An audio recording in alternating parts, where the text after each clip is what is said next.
और अब खबर सियासत के शोर से, जिसके चलते वंदे मातरम पर विवाद ने एक बार फिर जोर पकड़ लिया है। जो वंदे मातरम कभी आजादी का नारा होती थी, उसे सियासत का सहारा बनाया जा रहा है। क्या है पूरा मामला, देखिए इस रिपोर्ट में।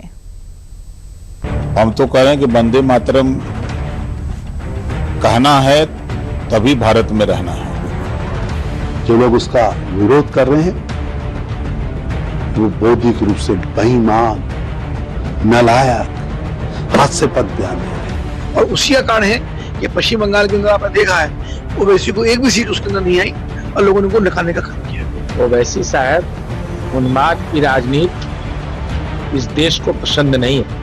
हर व्यक्ति को जो हिंदुस्तान में खड़ा है उसको भारत माता की जय भी बोलना पड़ेगा, वंदे मातरम का गान भी करना पड़ेगा। राष्ट्रगान का है, राष्ट्रगीत का सम्मान राष्ट्रगीत की जगह है, तो किसी के साथ तुलना नहीं की जा सकती। वंदे मातरम को लेकर एक बार फिर से देश में सियासी शोर ने जोर पकड़ लिया है। देशभक्ति का नारा अब सियासत का नारा बनता दिख रहा है। मोदी सरकार ने वंदे मातरम को राष्ट्रगान के बराबर दर्जा दिया तो हैदराबाद के सांसद और AIMIM के चीफ असदुद्दीन ओवैसी को रास नहीं आया। फिर क्या, ओवैसी साहब ने सोशल मीडिया पर लंबा चौड़ा पोस्ट लिख दिया। ओवैसी ने ऐतराज जाहिर किया कि वंदे मातरम एक देवी की स्तुति है, इसे राष्ट्रगान के बराबर दर्जा नहीं दिया जा सकता। और ओवैसी के इस पोस्ट के बाद सियासत में बयानों की बौछार आ गई। भारत सभी धर्मों का है देश और अलग अलग सभी लोग अपने अपने गिरजा, गुरुद्वारा, मस्जिद, मंदिर सब पूजा पाठ करते हैं, लेकिन वंदे मातरम से क्या एलर्जी है? और हम तो कह रहे हैं कि वंदे मातरम कहना है तभी भारत में रहना है। भारत में रहना है तो वंदे मातरम कहना है। देखिए, ओवैसी लगातार समाज को भड़काने का काम, गुमराह करने का काम कर रहे हैं। वंदे मातरम सब लोगों ने गाया, अब्दुल हमीद ने भी गाया, अफशाफ उल्लाह खान ने भी गाया, और भी बहुत सारे कवियों ने गाया, दस खान कवि ने गाया, और अभी बहुत सारे लोग वंदे मातरम। और ओवैसी लगातार मुस्लिम समाज को दिग्भ्रमित कर रहे हैं। देवी की स्तुति नहीं है, भारत माता की स्तुति है, और भारत माता हम सबकी है। दरअसल इसी साल वंदे मातरम गीत को लेकर 150 साल पूरे हुए हैं और मोदी सरकार ने वंदे मातरम को सभी 6 पैरा गाने को सरकारी कार्यक्रमों और स्कूलों में अनिवार्य कर दिया है। ऐसे में वंदे मातरम को जनगण मन के बराबर दर्जा देने की योजना को मंजूरी मिली तो ओवैसी बौखला गए। ओवैसी ने अपने ट्वीट में आखिर क्या लिखा उसको समझ लीजिए। वंदे मातरम एक देवी की स्तुति है, इसे राष्ट्रगान के समान नहीं माना जा सकता। जनगण मन भारत और उसके लोगों का गुणगान करता है, धर्म का नहीं। वंदे मातरम लिखने वाला व्यक्ति ब्रिटिश राज के प्रति सहानुभूति रखता था।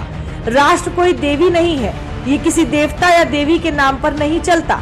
दरअसल इसी साल वंदे मातरम के 150 साल पूरे हुए। वंदे मातरम के 150 साल पूरे होने पर मोदी सरकार ने इसके सम्मान को बढ़ाने और इसे देश के हर नागरिक की जुबान तक पहुंचाने के लिए बड़ा कदम उठाया। लेकिन वंदे मातरम को लेकर पूरा विवाद आखिर कहां से शुरू हुआ, इसको भी समझ लीजिए। नई गाइडलाइन के मुताबिक केंद्र सरकार ने वंदे मातरम के सभी 6 पैरा गाने को सरकारी कार्यक्रमों और स्कूलों में अनिवार्य कर दिया। गाइडलाइन के तहत वंदे मातरम को राष्ट्रगान जनगण मन से पहले गाना जरूरी होगा और इसकी अवधि 3 मिनट 10 सेकेंड है। वहीं केंद्र सरकार की नई गाइडलाइंस को मुस्लिम संगठनों ने इस फैसले का विरोध करते हुए इसे धार्मिक स्वतंत्रता पर हमला बताया। वंदे मातरम की अनिवार्यता पर शुरू हुआ विवाद अभी भी थमने का नाम नहीं ले रहा। ओवैसी ऐतराज जाहिर कर रहे हैं कि ये देश किसी देवी या देवता की संपत्ति नहीं है, लेकिन ओवैसी की खिलाफत पर NDA के कई नेताओं ने मोर्चा संभाल लिया और ओवैसी को नसीहत दे डाली।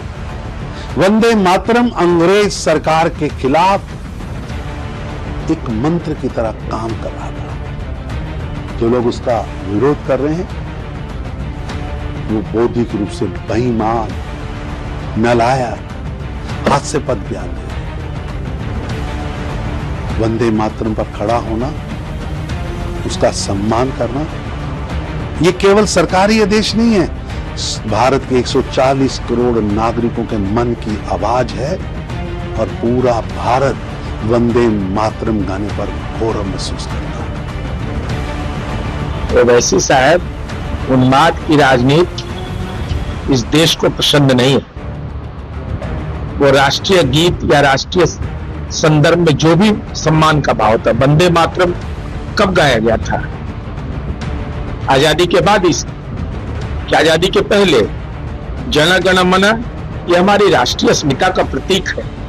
और ऐसे उन्मादी लोग ही जो धर्म के आधार पर राजनीति की बुनियाद चलाना चाहते हैं, उनके लिए खाद पानी ऐसे ही लोग बनते हैं। असदुद्दीन ओवैसी साहब को वंदे मातरम से भी समस्या हो गई। भारत माता की जय तो बोला जाएगा देश में, और हर व्यक्ति को जो हिंदुस्तान में खड़ा है उसको भारत माता की जय भी बोलना पड़ेगा, वंदे मातरम का गान भी करना पड़ेगा। वंदे मातरम बोलने से ओवैसी को दिक्कत है। यही आपकी विभाजनकारी मानसिकता है। हम तो सबका साथ सबका विकास में विश्वास करते हैं। वंदे मातरम सिर्फ एक गीत नहीं बल्कि भारतीयों के जज्बे का वो प्रतीक है जिसके आगे अंग्रेजों को भी घुटने टेकने पड़ते थे। ऐसे में मौजूदा सियासत में वंदे मातरम को अपना सियासी हथियार बनाने की कोशिश सेल्फ गोल करने जैसा हो सकता है।